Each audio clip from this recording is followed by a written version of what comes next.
Welcome back to the Demon Slayer Gaming channel. We're going to be continuing our Final Fantasy XIV Dungeon Guide series today. Today we're going to be taking a look at the normal raid Deltascape version 3.0. It's going to be the third raid of the Stormblood Omega series. And after the video, if this one helps you out in any way, please make sure to like the video, subscribe to the channel, as it really does help me out as a creator.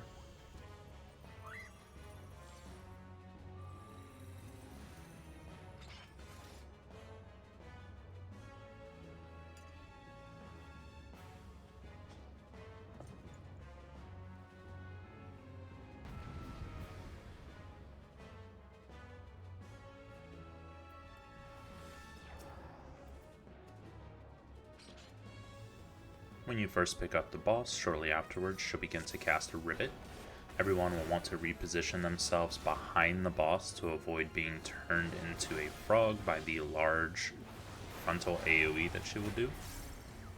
She'll follow this up with Spellblade Thunder 3, which will do a large line AoE that you'll just need to move out of, followed by a Spellblade Holy, which will cause 2 circular AoEs and a group up AoE. So the circular AoEs will want to move away from the group while everyone else groups up to spread the damage. Then she'll do Spellblade Blizzard 3, which will cause everyone to need to move away from her. And then a Spellblade Fire 3, which you can either get directly under her or far enough away to be out of the AoE.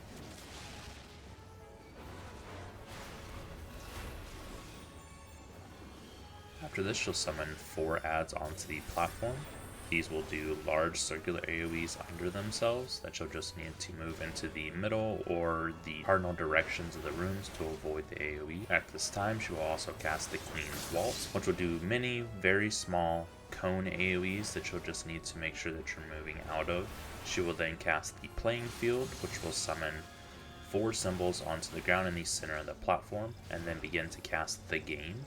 You will need to move onto one of the symbols that matches the symbol of your class. So tanks need to get onto the blue shield, healers need to get onto the green cross, and all DPS needs to stand onto the red sword. After this, she'll cast Panel Swap. This will cause every panel in the floor to be swapped to either a blue panel or a black one. You'll want to make sure the entire group is standing on the blue pillars. When she casts the Queen's Waltz, this will cause all panels that are not blue to summon massive spikes from them that will deal significant damage to anyone inside of them. When she casts Place Token, this will summon a Great Dragon onto the platform that will need to be picked up by the off tank and should be tanked behind the boss on the blue panel behind her.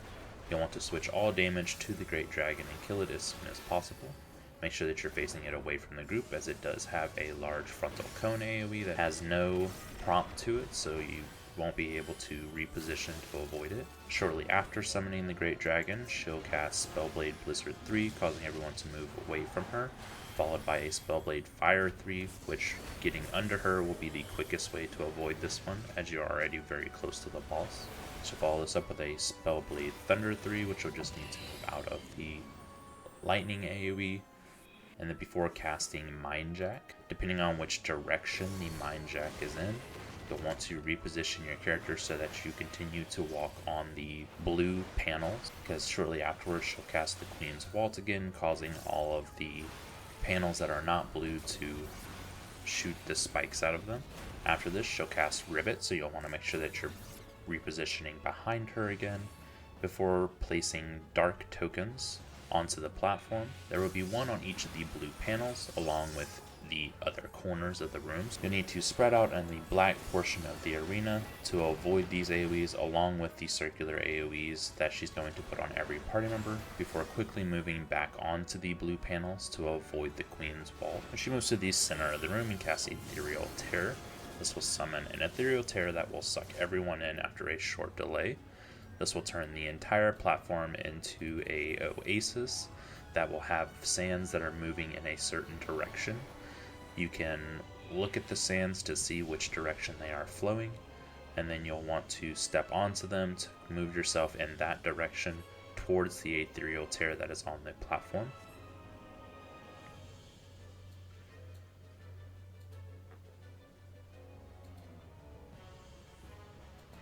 Everyone will need to move towards the Ethereal Tear to be sucked back into the normal realm.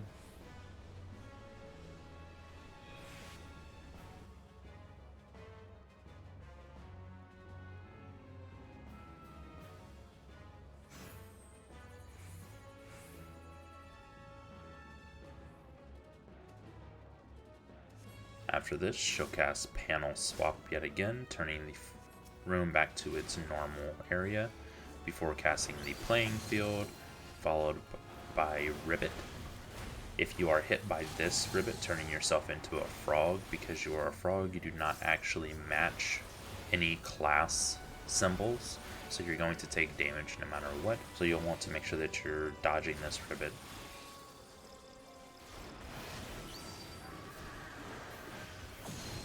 She'll follow this up with a Spellblade Holy. This will do a stack up mechanic that everyone will want to group up to avoid. Whenever she does this, she will also cast Mind Jack in a certain direction, so everyone in the party will want to make sure that they are grouped up and facing the boss, so that you will all run in this same direction, causing you to stay together to absorb the stack up mechanic. After this, she'll do Spellblade Lightning, so you'll just want to move out of the line AoE.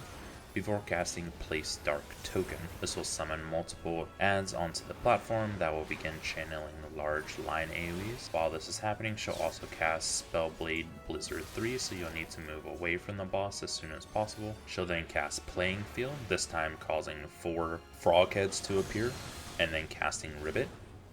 So everyone needs to get hit by this one to get turned into the frogs to actually match the symbols on the ground, so that the game will not damage you.